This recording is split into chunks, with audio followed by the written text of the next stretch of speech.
Hola, buenas tardes. El Grupo de Literatura y Cultura del Norte de México de la Universidad Autónoma de Chihuahua, en conjunto con la Secretaría de Cultura del Estado de Chihuahua, agradece su presencia en este 10º bloque con el eje temático Estudios de Género, Feminismos, Transfeminismos, Estudios Queer, Estudios Transmasculinidades.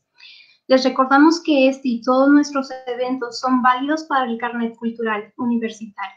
Iniciamos con la ponencia titulada Masculinidades, Sensualidad y Homoerotismo, una mirada al cortometraje Trémulo de Roberto Fiesco, por Carlos Enrique Mancilla y Rodríguez, quien nos acompaña de la Universidad Autónoma de la Universidad de Baja California Sur. Me permito presentar a Carlos Enrique Mancilla Rodríguez. Es maestrante de posgrado en investigación histórico-literaria, que imparte la Universidad Autónoma de Baja California Sur, donde realiza actualmente una tesis sobre representaciones de masculinidades no hegemónicas en el cine contemporáneo. Es activista y promueve los derechos humanos de la población LGBTTI+, en Baja California Sur desde el 2014. Ha realizado investigación en el ámbito de las masculinidades y violencia. Sus líneas de interés son las masculinidades, el performance de género, la teoría queer, transfeminismos, el análisis cinematográfico y la historia de la disidencia sexual en México. Ahora, sin más preámbulos, cedemos la palabra a Carlos Enrique Mancilla Rodríguez. Buenas tardes. El presente trabajo lo realizamos el doctor Rubén Olachea Pérez y un servidor, en el cual abordaremos el cortometraje Trémulo del año 2015 de Roberto Fiesco, teniendo en consideración 3 aspectos fundamentales para entender el papel de la representación cinematográfica de las masculinidades en México. Dichos aspectos son masculinidad, sensualidad y homoerotismo. Trémulo es un cortometraje dirigido por el director Roberto Fiesco con el apoyo de casas productoras oficiales y particulares, tales como IMCINE, Milnubecine y Ruta 66.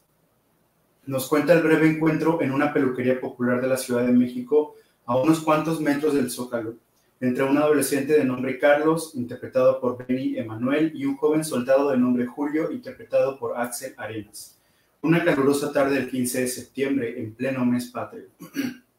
Julio, quien desfilará al día siguiente para después marcharse a Tijuana, acude a la peluquería para cortarse el cabello. Con un juego de miradas entre el tímido Carlos y Julio, se hace implícita una mutua atracción que no se dice. Julio agradece a Carlos por el servicio.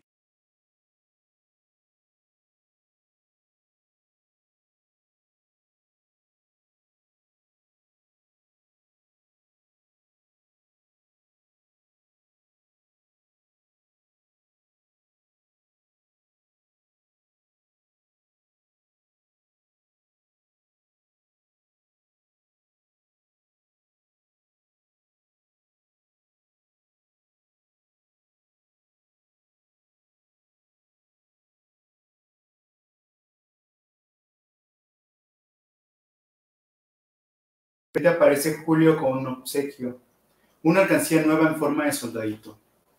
Se besan pausadamente para luego despedirse. Julio se marcha. Carlos, frente al espejo, unta en su cara crema para rasurar, recordando su encuentro con Julio en cada brochazo.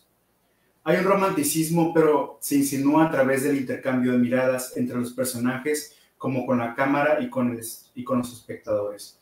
No se cae en frases trilladas de telenovelas tales como ¿me recordarás? O ¿me olvidarás? Yo te di lo mejor de mí, el chantaje enfermizo de una cultura que se repite y propaga aunque nadie ni siquiera lo recomiende. Algo que nos ofrece Trémulo es una visión renovada de la representación mediática de la masculinidad nacional que viene gestándose desde hace siglos. El cine, al igual que otras artes clásicas, ha cumplido con un papel importante en la adquisición de una identidad nacional que tiene como particularidad el culto al héroe revolucionario, destacando aspectos que tienen que ver con la virilidad del hombre.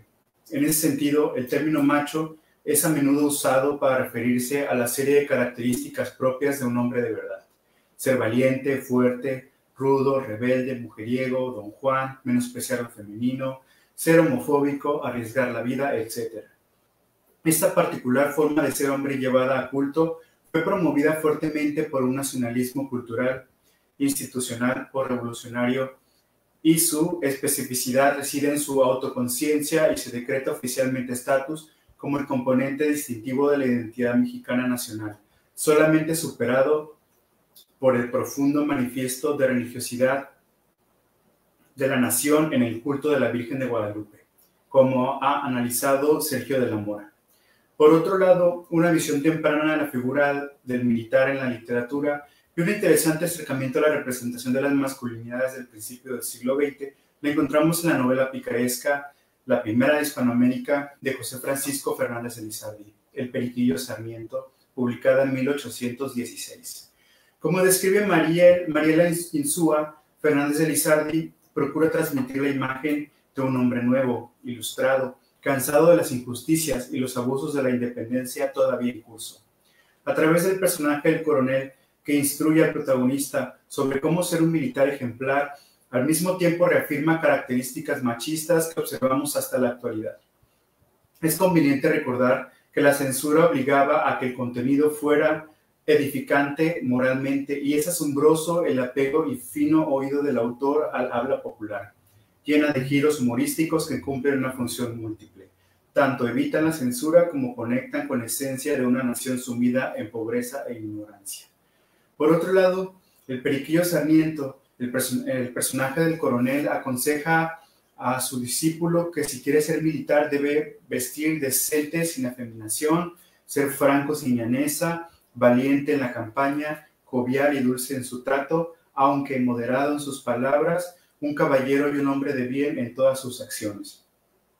Ser franco sin llaneza. Estas líneas del Periquillo Sarmiento de Lizardi pareciera que son recreadas por el nuevo soldado mexicano de Fiesco que apreciamos en Trémulo, sobre todo en un momento como el que estamos viviendo, donde lo mediático influye con tanta fuerza en el rumbo del país. México, un país azotado por la injusticia, por la corrupción que tanto vemos en las noticias diariamente, post Ayotzinapa, y siendo conscientes de la terrible violencia producto de un capitalismo gore, entre otras cuestiones, se mantiene rezagado en muchos aspectos socioeconómicos cruciales como la salud y la educación. Cuando pensamos en la imagen de las Fuerzas Armadas, a menudo lo relacionamos con esa parte grotesca de la sociedad. Por lo menos las nuevas generaciones lo relacionan con lo peyorativo, a veces en referencia a lo racial y estereotipos. Desde la clase media criolla, ser soldado es ser indígena o marcadamente mestizo, como si ello fuera una desventaja implícita, o poseer hábitos como fumar marihuana y ser violento, violador, cuando no asesino, por órdenes superiores. Pareciera que vivimos en una paranoia colectiva donde ya no podemos confiar en nuestras instituciones. Esto se ha ganado a pulso, por lo que paradójicamente la violencia social y mediática se hace necesaria para recuperar la confianza en la actuación de las autoridades de todo orden. Observamos con gusto y entusiasmo que en el cortometraje Trémulo, Fiesco nos plantea una reinterpretación del soldado mexicano. Julio, el personaje del soldado en el corto, quien desde un primer momento muestra un profundo sentimiento de honor y lealtad a la Armada de México, misma que se observa con la pulcritud de su uniforme, cuidando cada detalle de su imagen, el corte de cabello, la barba bien afeitada, etc. Quienes vivimos a la defensiva o a la paranoia de todo lo relacionado a lo militarista, pensamos que Julio se aprovechará de Carlos cuando por la mañana éste despierta y se percata de que Julio tomó la cajita donde guardaba sus ahorros. Sin embargo, nos llevamos una sorpresa cuando descubrimos que Julio regresa no solo para obsequiarle una alcancía muy simpática con la figura de un soldadito, sino que además guardó los ahorros de Carlos dentro de ella. Este detalle gentil es una muestra de lo que tanto se ha discutido en los últimos años dentro del estudio de las masculinidades, y es recobrar la ternura, el afecto y las actitudes no violentas entre los hombres. Que Julio representa a un soldado que tenga este gesto no es fortuito. También expresa una realidad preclara. La vida es una dimensión dinámica. Hay tiempo para todo, para ser firmes y ágiles, para ser tiernos y detallistas, como también con quien se aprecia y estima. Cuando observamos con detalle desde la escenografía y utilería de Trémulo, la música, la selección de los personajes, nos damos cuenta de la gran habilidad de Roberto Fiesco para narrar historias e introducirnos a su mundo creativo. La estética de Julio llama en un primer momento mi atención, ya que corresponde a una estética que en el argot gay se entiende como chacalesca. Carlos Monsiváis comenta sobre el chacal lo siguiente. El chacal es el joven proletario de aspecto indígena o recién mestizo, ya descrito históricamente como raza de bronce. El chacal es la sensualidad proletaria, el cuerpo que proviene del gimnasio de la vida, del trabajo duro, de las polvaredas, del fútbol amateur, de las caminatas exhaustivas. Cierro cita de Monsiváis. Pese a ello, también hay una disciplina. Una es el andar del chacal callejero, una especie de pavoneo que se esfuerza en hacerse notar, agrandar un espacio mayor al que le da la sociedad.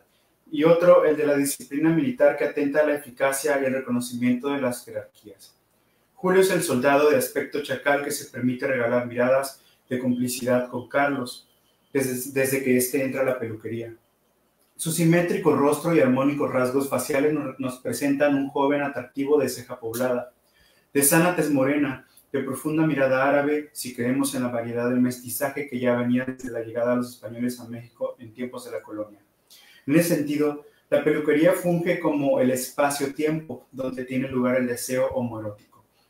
Observando la peluquería encontramos detalles de la cultura popular que nos remiten a lo nacional. Las estampas del santo que nos transmiten cierta nostalgia del cine de antaño, así como los pósters de actrices de la época del cine de oro, hasta los afiches de cortes masculinos anticuados, ya para la época moderna, que nos recuerdan cómo las peluquerías son esos espacios donde confluyen distintas épocas que dejan vigencia en su decoración. Es ahí donde surge el encuentro breve entre Carlos y Julio ante la vista de todos, cuando nadie sospecha nada. No olvidemos que una sociedad tan machista como lo es la mexicana, la amistad entre varones es socialmente admitida como algo que puede surgir de inmediato, de manera espontánea. Mira, se cayeron bien, son compas, camaradas, cuates. Paradójicamente, el primer gesto transgresor, como ¿bailamos?, se reacciona comúnmente con el código sobreentendido del lenguaje soez, grosero y llano. Estás pendejo, pero lo más sorprendente y gozoso, fruto quizá de siglos, décadas por lo menos, es el cambio entre un no y un sí. Encierra un mundo de diferencias. El soldado detectó la chispa desde un principio, que no es jactancia, sino intuición del deseo erótico que no es garantía de éxito, sino promesa de recompensa. El chico cedió porque se dijo para sus adentros, ¿por qué no si está chulo el condenado? Y además era un ratito, mi padrino anda festejando con su amigo de toda la vida. El erotismo puebla la vida en México en muchos detalles a la espera de atención. Si el cine de la Revolución, tomando en consideración la premisa de Teresa de Laurentiis sobre el papel del cine y la fotografía en la modernidad, produce las diferencias sexuales y de sexualidad que pretende representar, y como estudiado por autores como Sergio de la Mora y Héctor Domínguez Rubalcaba, produjo y representó un tipo de masculinidad que privilegió un entendimiento de lo nacional extrapolado a la masculinidad, dando por resultado un vasto número de películas en todos sus géneros que tuvieron como característica el enfoque al personaje varón, que además ha de resaltar su virilidad y los fenotipos mencionados con anterioridad. En el caso de México y sus héroes revolucionarios genuinos, Pancho Villa y Emiliano Zapata, sus grandes bigotes, su mirada y sonrisa franca, son ejemplares como evidencia fotográfica de lo que es ser un hombre o macho mexicano. De los buenos, porque tiene noción de justicia, de venganza, de cambio urgente y necesario y muy importante, del final trágico. Asesinados. La leyenda quedó como parteaguas de lo que es ser mexicano en México. Nunca falta el traidor que por unos pesos te ejecuta, parafraseando al posterior Alfredo Jiménez con su La vida no vale nada y la juventud perdida en el sicariato del siglo XXI. No sorprende la vigencia de un aura de ambigüedad homoerótica en Zapata, que radica precisamente en la mirada del otro quien lo ve y admira, no tanto en su enigmática mirada de emotivo rencor. Trémulo y sus personajes se definirían por una diferencia sexual que pretende representar y que tiene una ruptura con la masculinidad hegemónica que hemos visto en el cine a lo largo de la historia, aunque no sea pionero en ello. Dicha diferencia sexual es uno de los puntos centrales del cortometraje y es estimulante para reflexionar por el imaginario que produce en el espectador, quien ahora puede encontrar en el cine algo que, si bien no es nuevo, no se daba de manera normalizada. Me refiero al soldado mexicano dotado de la capacidad de amar a otro hombre. Al respecto, considero pertinente tener en consideración lo propuesto por Paul B. Preciado cuando comenta que, abro cita, la sexualidad en nuestra memoria o en nuestra fantasía se parece a la está de fragmentos de espacio-tiempo, cambios abruptos de plano, secuencias de sensaciones, diálogos apenas audibles, imágenes borrosas, que el deseo encerrado en la sala de montaje corta, colorea, reorganiza, ecualiza y ensambla. La industria del cine es la sala de montaje de donde se inventa, produce y difunde la sexualidad pública como imagen visible. Cierro cita. Preciado no está sugiriendo que el cine inventa a un soldado homosexual o bisexual, sino que el cine como herramienta audiovisual y de representación es capaz de producir subjetividades sobre lo que es ser hombre en tiempos modernos e impactar en la audiencia. Creo que hoy en día para nadie es un secreto que hay soldados que mantienen relaciones sexoafectivas con otros hombres. En América Latina, una de las principales voces que hablaron abiertamente sobre ser homosexual y que sin pudor relató sus vivencias como joven creciendo en la dictadura castrista fue un talentoso escritor perseguido, me refiero a Reinaldo Arenas, quien en su biografía nos cuenta la cotidianeidad de la juventud en la escuela militar. Abro cita. No fui solo yo quien supo ocultar su homosexualidad y su rechazo al comunismo. Muchos alumnos que no eran homosexuales se las arreglaron para sobrevivir. Otros sencillamente se negaron a sí mismos. Algunos profesores, por no decir la mayoría, tenían sus relaciones sexuales con los alumnos. Había uno, llamado Juan, que había tenido relaciones con un centenar de estudiantes, a veces frente a su cuarto. Los jóvenes hacían fila para templárselo. Cierro cita. Por otro lado, como mencioné anteriormente sobre la construcción de la masculinidad en México y la influencia del cine para dicho propósito, recalco lo postulado por Domínguez Rubalcaba cuando plantea que la estética de la masculinidad moderna en México debe entenderse en el contexto del colonialismo, en medida en que la modernidad perpetúa la dependencia cultural de lo colonizado con los estados imperiales.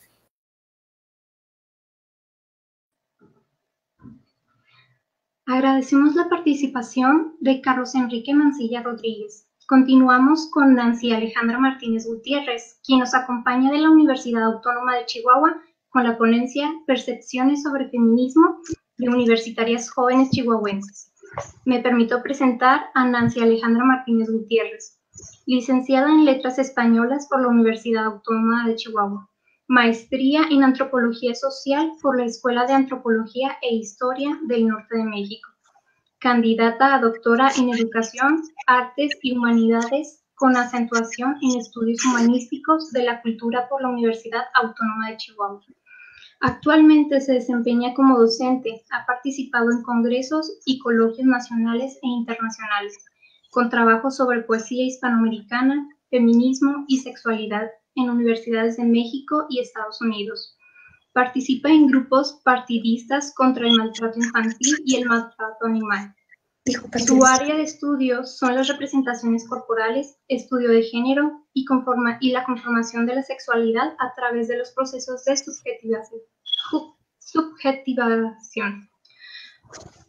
Al presente realiza una investigación sobre las intervenciones quirúrgicas con fines estéticos en corporalidades intrínsecas en sociedades de consumo. Ahora, sin más preámbulos, cedemos la palabra a Nancy Alejandra Martínez Gutiérrez. Hola, muy buenas tardes. Primero que nada, bueno, agradecer a Literatura y Cultura del Norte de México y al Festival de Arte y Gracias. Esta ponencia forma parte de una investigación que concluí en 2017, ¿sí? Que si tuviera que clasificarla en alguna de las secciones del Congreso, pues la clasificaría en reescrituras, porque me he dado cuenta de que algunas cosas que analizaba en ese momento, ahorita tomaron, pues, evidentemente, otras dimensiones. Entonces, ahorita les voy a explicar a qué me refiero con esto. La investigación de la cual les estoy hablando, sí, la realicé, como les comento, en mi maestría de antropología social y pues evidentemente tenía corte antropológico y enfoque de género, ¿sí? Tenía dos objetivos principales. Abordar lo que vendría siendo la sexualidad en esta conformación de subjetividades, y otro eje central fue el feminismo, cómo las participantes de esta investigación, de aquel estudio, estaban resignificando sus experiencias sexuales desde estas posturas feministas, aunque no se clasificaran ellas ni aunque se autonombraran feministas. Entonces era algo que a mí me llamaba mucho la atención.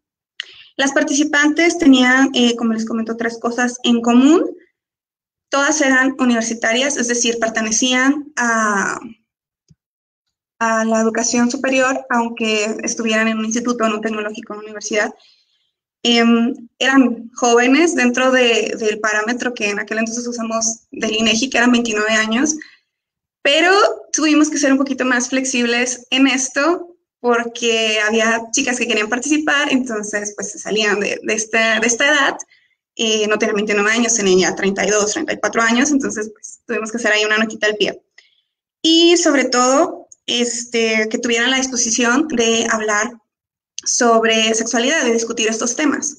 Entonces yo por eso tampoco me rechacé a las chicas que querían participar, porque pues era bastante complicado encontrar chicas que tuvieran esta disposición también, ¿verdad? Y crear la confianza pues es bastante tardado.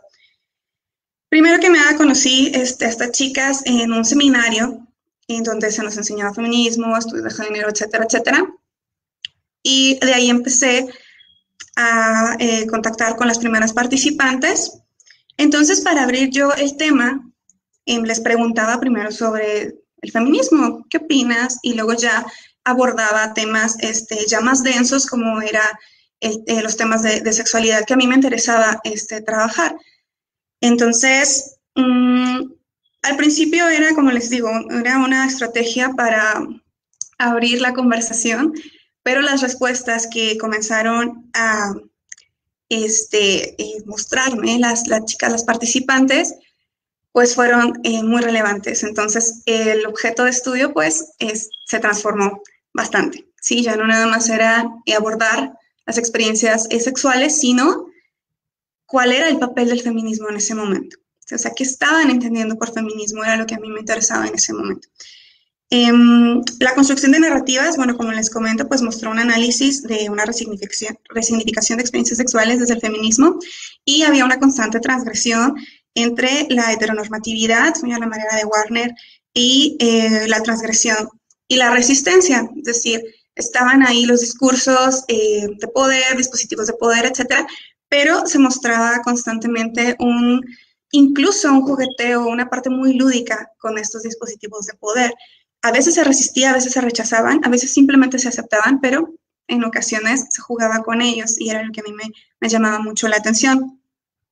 Identifiqué dos grandes posturas, por eso les comentaba que yo nombraría esta ponencia reescrituras, porque en aquel entonces pues no hablaba de percepciones, ahorita ya analizándolo un poquito, pues eran percepciones que tenían estas chicas, aunque tuvieran poco de haberse acercado a estos temas, ¿no?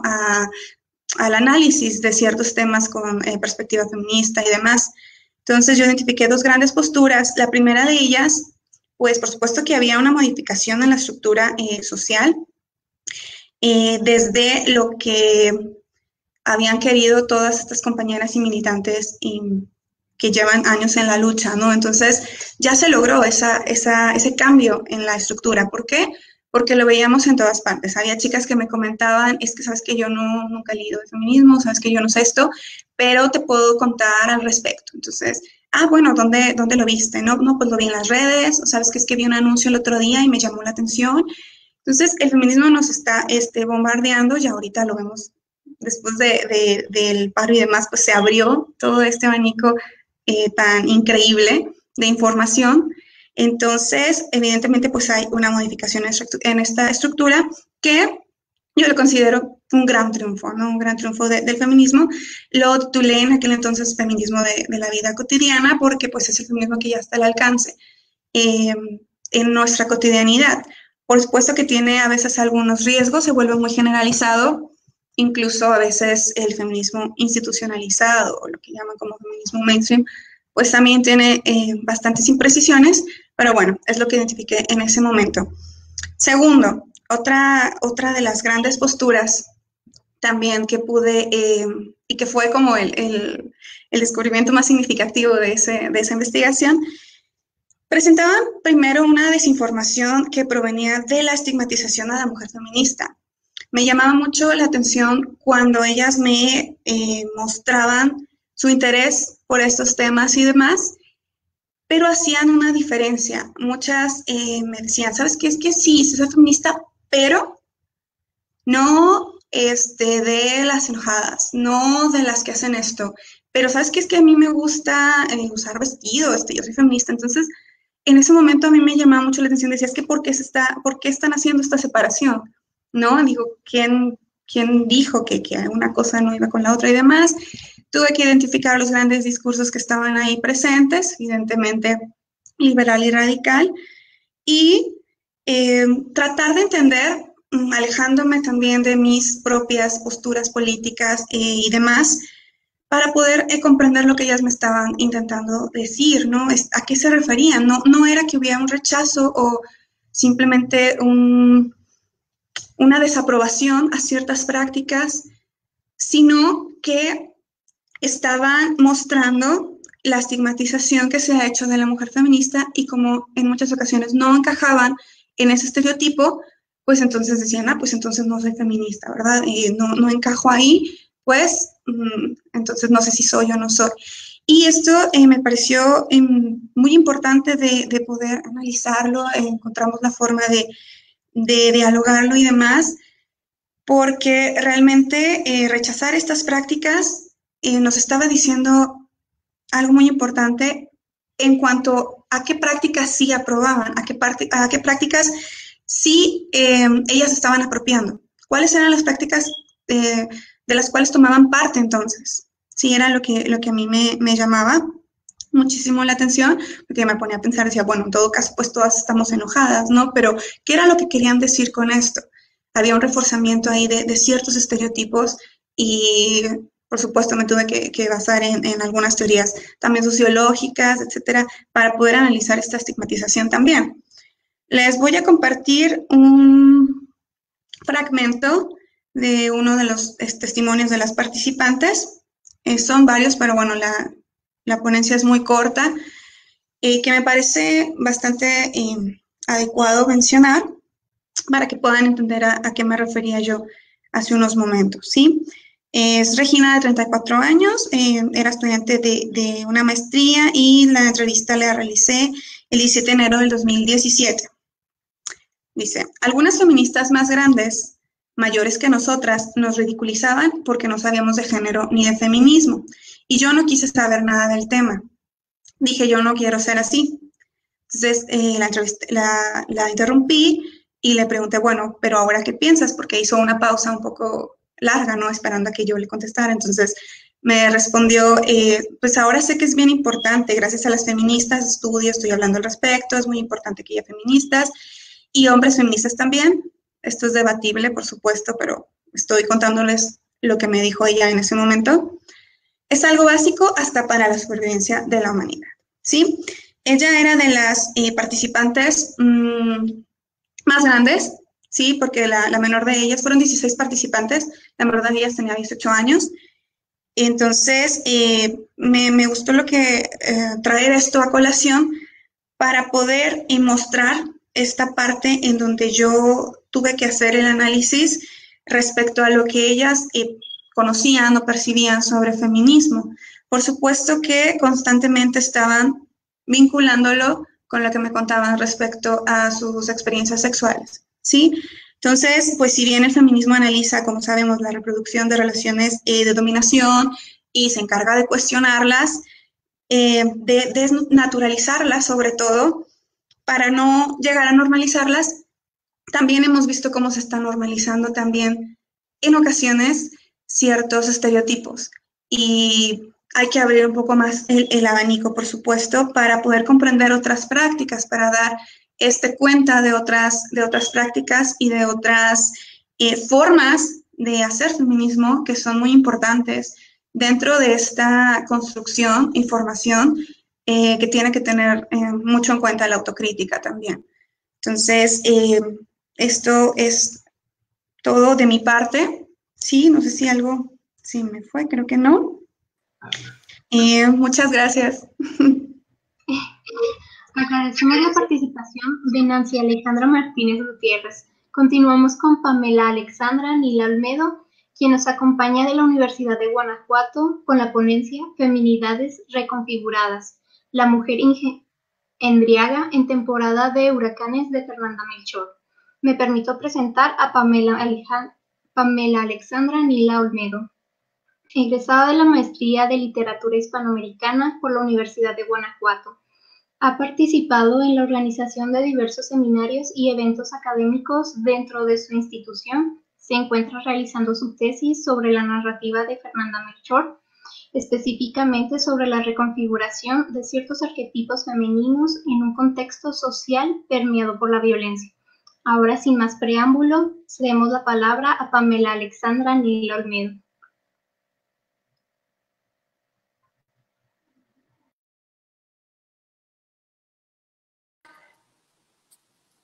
Me imagino o esperaría que las personas que van a escuchar esta ponencia hayan leído la novela.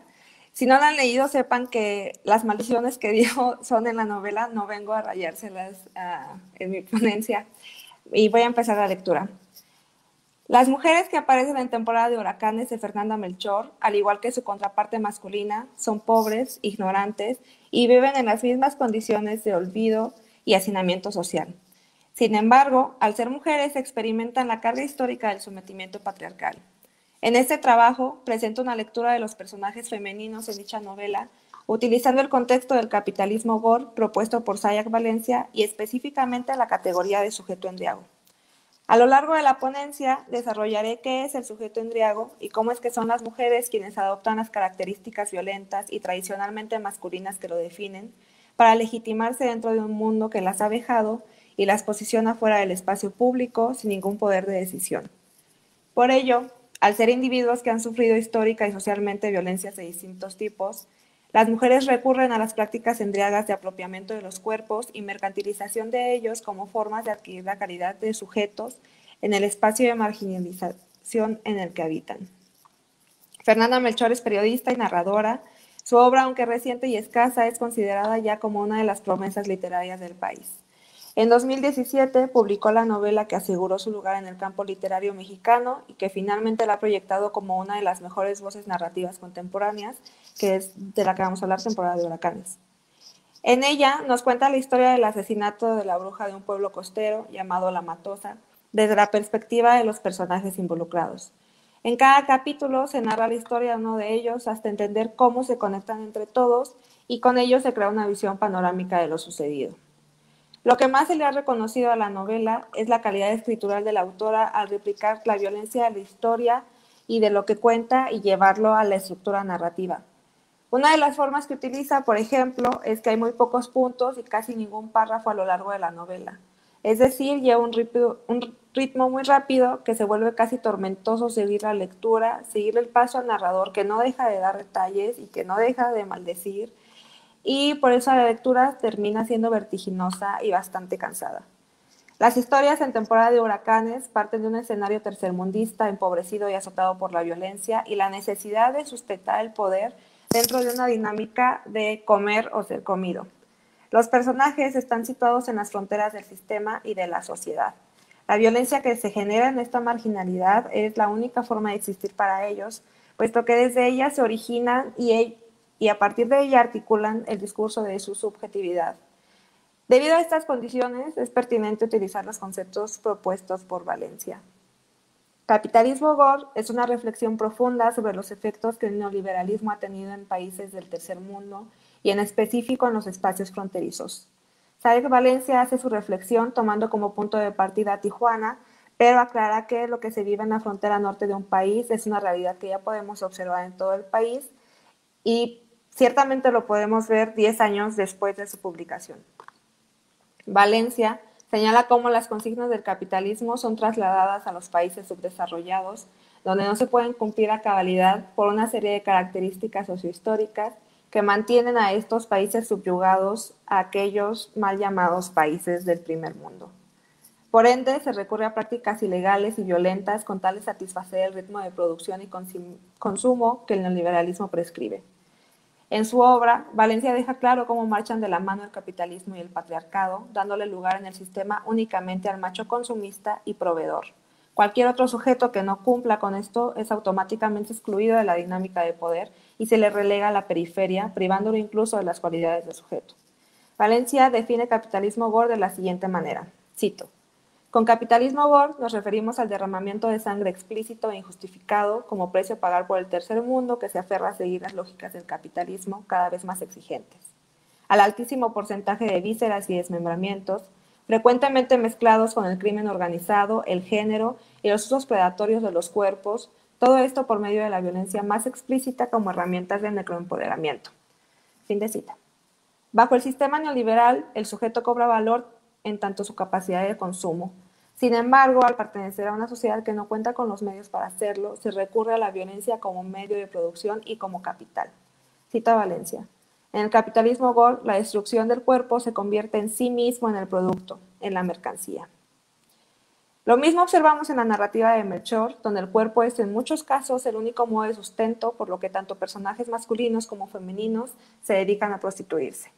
El dejar que el otro violente su cuerpo les dé el capital necesario para subsistir, concediéndoles además una característica de pertenencia a un grupo y un sentido de empoderamiento por decidir lo que pueden hacer con su cuerpo. No obstante, decidir es una falacia del sistema, que en circunstancias tan precarias condiciona al sujeto para optar por la única salida posible de este espacio y aún con ello mantenerlo subyugado a lo que los demás quieren de su cuerpo. En el caso de la prostitución, la pobreza y la ignorancia limitan de tal forma la vida de estos sujetos que la única forma de salir es vendiendo el cuerpo. Por lo tanto, como dice Valencia, cito, se crea así un giro epistemológico en la concepción de la violencia, pues se la percibe como una herramienta de autoafirmación personal, al mismo tiempo que como un modo de subsistencia. En la novela, las mujeres que cuentan su historia guardan grandes rencores contra aquellas que las cuidaron y las forzaron violentamente a desempeñar los roles de género. Pero es aún más grande el rencor y el coraje contra los varones, que no tienen por qué preocuparse con cumplir la doble jornada, laboral y de cuidado, que se les achaca a ellas. La manera en la que estas individuas adquieren un lugar en la sociedad es convirtiéndose en sujetos embriagos. ¿Quién es aquel que decide hacer uso de la violencia como herramienta de empoderamiento y adquisición de capital? Las mujeres toman esta característica, puesto que al pertenecer al capitalismo gore se sirven de la violencia para encontrar un lugar en la sociedad y se afianzan en ella como su génesis, y a partir de esto construyen la narrativa con lo que habitan e interactúan en el mundo. Por ello propongo centrar la categoría de subjetividades embriagas a las mujeres, que se convierten en los últimos eslabones de la cadena social, ya que son quienes finalmente ostentan y reciben la peor violencia del capitalismo gore. Saez Valencia señala a propósito de esto que, abro cita, las mujeres, junto a todos aquellos sujetos entendidos como subalternos o disidentes de las categorías heteropatriarcales, hemos vivido en lo gore a través de la historia, en la violencia extrema, tanto física como psicológica, y más recientemente en la violencia medial, pues estas han sido parte de nuestra cotidianidad, de nuestra educación. Fin de cita. Un ejemplo de estas subjetividades es Yesenia, la prima de uno de los participantes en el asesinato de la bruja. La historia de Yesenia es una de las primeras que conocemos y que nos sitúa en el contexto violento de la historia, desde la voz del narrador que pocas veces deja de maldecir hasta la estructura que somete al lector a una lectura vertiginosa y cansina. El capítulo de Yesenia resulta ser uno de los más salvajes de la novela, retratando así el coraje que siente la protagonista de este capítulo por los favores que recibe su primo comparado con la carga y los castigos que le tocan a ella. Yesenia fue criada por una abuela despiadada, la abuela Tina, quien solo conoce el castigo, casi la tortura, como forma de educación.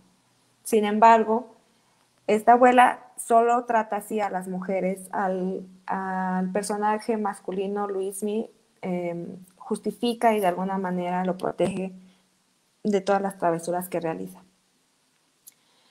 Por ello, Yesenia resiente toda la carga de cuidado que le toca llevar y principalmente envidia el trato de la abuela por Luismi, puesto que a pesar de ser ella quien actúa de la forma en la que se le exige, para la abuela el que merece su cariño y cuidado es el nieto, por ser el único varón de la familia y por ende dejar pasar sus fechorías. A las nietas, en cambio, las cría con violencia porque para ella el ser mujer conlleva un signo pecaminoso. Para la abuela, las mujeres son criadas bajo la idea de estar malditas por nacer en un cuerpo femenino y así como Pandora, sus nietas desatan los males del mundo y merecen el castigo físico, que funciona como una alegoría para el sistema patriarcal que les demanda un comportamiento excepcional que no pueden cumplir. Yesenia crece con la violencia de su abuela y la interioriza, así que cuando puede, ella misma la ejerce en los demás, primero con Luismi y luego con sus sobrinas. Cito a Melchor. Yesenia se hartaba de gritarle a Luismi y perdía el control y agarraba a su primo de los pelos y le tundía el cuerpo flacucho a puñetazos y varias veces lo aventó contra la pared con ganas de que se muriera, de que levantara el cabrón renacuajo ese y dejara de una vez de fastidiarla. Fin de cita. La meta en la vida de Yesenia es complacer a su abuela y hacerla ver el comportamiento delictivo y principalmente amoral rigiéndose por la moral del pueblo, pero doña Tina nunca lo acepta. Encuentra una manera de justificar todos los actos de Luismi, de negarlos y en cambio de recriminarle a Yesenia lo mentirosa que es, imponiéndole castigos cada vez más crueles hasta que por fin la despoja de lo único que realmente le importa y le gusta de ella misma, su pelo. En un ataque de ira por lo que Yesenia le dice a Luismi, la abuela le corta todo el pelo a Yesenia. Cito a Melchor. El cabello que ella tanto se cuidaba, la única cosa bonita que le gustaba de su cuerpo, aquel pelo negro bien lacio y espeso que todas sus primas envidiaban. Fin de cita. La violencia está tan arraigada en la vida de los personajes, puesto que viven a la merced de un sistema que los devora, que Yesenia no resiente la violencia y la humillación, sino la falta de cariño y la clara preferencia que tiene por su nieto. Como explica Valencia, cito, la violencia es un elemento medular en la construcción del discurso que presupone que la condición de vulnerabilidad y violencia son inherentes al destino manifiesto de las mujeres. Fin de cita. La verdadera carencia para Yesenia y para todos los habitantes de La Matosa es la falta de un lazo afectivo, porque las subjetividades embriagas por su propia naturaleza no pueden crear relaciones afectivas, sino jerarquías de poder. Por ello luego vemos cómo la forma que tiene Yesenia para demostrar su preocupación por la abuela es un despliegue de violencia y venganza. Abro cita. Esperaría despierto en la oscuridad del patio y lo pillaría cuando el cabrón tratara de escabullirse en la casa, como siempre hacía de madrugada y con ese machete oxidado que encontró debajo del lavadero, con ese filo romo y apestoso a centavo, le rajaría la cara y el cuello mientras decía, ándale chamaco pendejo, hasta aquí llegó el gusto, ya no vas a burlarte de mi abuela nunca más. Fin de cita. Yesenia no conoce otra forma de demostrar cariño que siente hacia su abuela más que planeando la muerte de la persona que le ocasiona sufrimiento. Si bien tiene el deseo de proteger a su abuela, nace de la envidia y se ve atravesado completamente por la crueldad de su crianza y por las formas de masculinidad violenta que reproduce. Al interiorizar el machismo, las mujeres de temporada recurren a las prácticas embriagas de sometimiento de los cuerpos y mercantilización de ellos como formas de adquirir validez. Valencia añade, de las características identitarias del sujeto embriago se puede contar con el hecho de que es anómalo y transgresor, combina lógica de la carencia, pobreza, fracaso, insatisfacción y lógica del exceso, lógica de la frustración y lógica de la heroificación, pulsión de odio y estrategia utilitaria. Hasta aquí Valencia. Las mujeres de las novelas de Melchor utilizan los rencores y el odio como motores para posicionarse en el sistema, sucumbiendo a la lógica de la frustración que las lleva a adoptar una visión del otro en el que su sobajamiento se convierte también en una estrategia utilitaria. El cuerpo del otro como espacio de escape y modo de supervivencia. Entendemos la lógica de la carencia en los personajes de Melchor como una carencia afectiva. Los lazos que se tienen entre ellos nacen de una necesidad de tener un subalterno. Las condiciones sociales en las que se desarrollan las subjetividades embriagas los privan de una vinculación afectiva, puesto que el sujeto debe preocuparse únicamente por sí mismo. De esta forma, nos encontramos con personajes como Chabela, una prostituta que encuentra en su trabajo una herramienta de empoderamiento. Chabela es madre de Luismi y es uno de los pocos personajes que hablan en primera persona y cuentan desde el yo su experiencia. Chabela ejemplifica esta doble lógica de la frustración y de heroificación, ya que al ser prostituta en realidad está a merced de lo que los clientes quieran. La prostitución es uno de los trabajos que más representa el devenir embriago. Es mercantilizar con el cuerpo de una persona para obtener el placer propio y al mismo tiempo la persona que se prostituye encuentra en el deseo y en la carne una forma de adquirir validez como sujetos. Chavela se vanagloria en su trabajo porque encuentra en él la reputación y el poder adquisitivo que necesita. Además, ella en primera instancia lo relaciona con el deseo y no con la necesidad. Dice, cito, yo empecé en esto de la putería sola, vaya, si a mí esa madre siempre me salió natural. Fin de cita. En la lógica de Chavela, prostituirse era darle rienda suelta a casi una vocación. Por ende, se vuelve un sujeto transgresor de los lineamientos del sistema que dicta que las mujeres deben ser sumisas y niega la dimensión del deseo en ellas. Sin embargo, se sigue siendo parte de un orden machista que usa el cuerpo de las mujeres como mera herramienta utilitaria. Por ello, Chavela admite más adelante que prostituirse era la única forma que tenía para conseguir dinero. Me quedé sola y tuve que ponerme a talonear para no morirme de hambre. Fin de cita. Tener la capacidad para mantenerse a sí misma le otorga a Chavela la sensación de poder y detona el sentimiento de heroificación del que hablaba Valencia, ya que entiende que todo lo que ella tiene es a costa de su trabajo, y por eso puede incluso mantener a otra persona, aún más a un hombre que por la lógica del sistema debería proveer a la casa. El sujeto embriago se hace a sí mismo, es fruto únicamente de su trabajo y de la desconfianza hacia los otros. Por eso Chavela predica. Este mundo es de los vivos, pontificó, y si te apendejas, te aplasta. Como se dijo antes, Chavela transgrede también los márgenes del sistema que por ser mujer la recluirían al espacio privado, le quitarían la voz y la despojarían del placer. En cambio, ella se apropia por completo de la voz narrativa y no la suelta hasta que termina su historia. También personifica la búsqueda de la satisfacción inmediata, lo cual es otra de las características del sujeto embriago, que al no tener un porvenir asegurado busca en el sexo o las drogas un escape de sus condiciones precarias. Para los sujetos embriagos es necesario ir un paso más adelante del otro para mantenerse a flote, adquirir la mentalidad de ver al prójimo bajo una estrategia utilitaria como apunta Valencia. Por ello, Chavela se da cuenta de la importancia de lucrar con el cuerpo, que es lo único que verdaderamente le pertenece al sujeto embriago. Continuando con los mecanismos de estas subjetividades, ven en el otro una oportunidad de enriquecimiento propia. Por ello, Chavela termina regenteando mujeres y aprovechándose de su necesidad. Dice Chavela, te das cuenta de que para hacer dinero en este negocio, dinero de verdad, lo único que se necesita son unas buenas nalgas y mejor si no son las tuyas, mamacita. Mejor si son de una bola de chamacas pendejas. Así como Yesenia, Chavela cumple con un círculo de violencia y termina siendo ella quien explota a mujeres más vulnerables de la misma forma que se lo hicieron a ella. Tanto Yesenia como Chavela adoptan a partir de su crianza y las condiciones en las que viven distintas prácticas que se les han conferido históricamente a los hombres, como la violencia y la lujuria. Para las dos mujeres es posible y sobre todo necesario hacerlo porque están confinadas a la Matosa, un pueblo donde se encuentran toda esta serie de personajes abyectos que al vivir de la sociedad, al margen de la sociedad, instauran este sistema de interacciones violentas. Las personajes de la novela de Melchor, aun siendo verdaderamente el desecho de la sociedad actual, rehuyen la etiqueta de víctima. Si bien en ellas recae las consecuencias de un sistema excluyente, buscan crear una narrativa de poder a través de su cambio a victimarios. Si el mundo funciona por y desde la violencia, entonces ellas serán quienes la ostenten. Y es todo.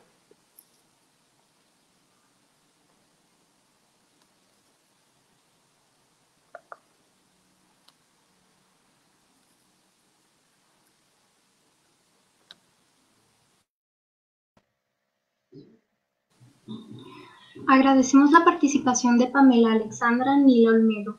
A continuación se abre un espacio para dudas y comentarios.